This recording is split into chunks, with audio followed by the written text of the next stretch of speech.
भारत को चीनी आयात भी नहीं करना पड़ता। तो क्या ये सच है?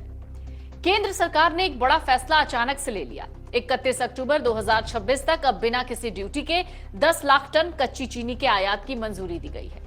चीनी की बढ़ती कीमतों को काबू करने के लिए त्योहार से पहले यह कदम उठाया गया, जबकि लोग तो कह रहे हैं कि इथेनॉल बनाने के कारण चीनी की कमी हुई है, जिस कारण चीनी की कीमतें बढ़ी और अब आयात किया जा रहा है।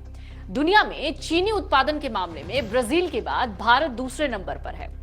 तो फिर भारत में ही चीनी की कमी, भारत को ही आयात करना पड़ रहा है। भारत सरकार के आंकड़ों को आपको समझना होगा। ये आंकड़े कहते हैं कि देश में गन्ने के रस से चीनी बनाने वाली कुल 703 मिलें हैं। इनमें 335 मिल प्राइवेट मिल है, 325 सहकारी हैं और 43 सरकारी मिलें हैं। भारत में चीनी का जो प्रोडक्शन होता है, अगर उसके कुछ वर्षों की बात करें तो अक्टूबर से शुरू होता है ये हर वर्ष, और फिर अगले साल सितंबर में जाकर ये खत्म होता है। इसी दौरान यानी एक साल ये जो पूरा होता है अक्टूबर से सितंबर तक का, उसी दौरान चीनी का प्रोडक्शन होता है। अब सवाल ये, क्या सच में इथेनॉल की वजह से ही चीनी की कमी हुई है?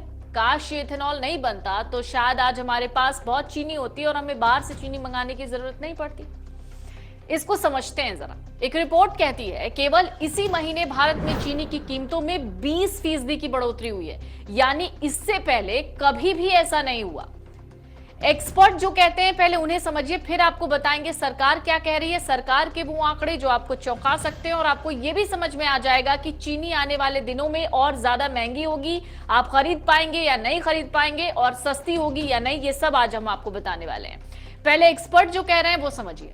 जो बाजार को समझते हैं वो कह रहे हैं कि चीनी के दाम इससे पहले कभी इतने ऊंचे नहीं गए। वो कहते हैं कि अल नीनो के प्रभाव से चीनी का जो प्रोडक्शन था वो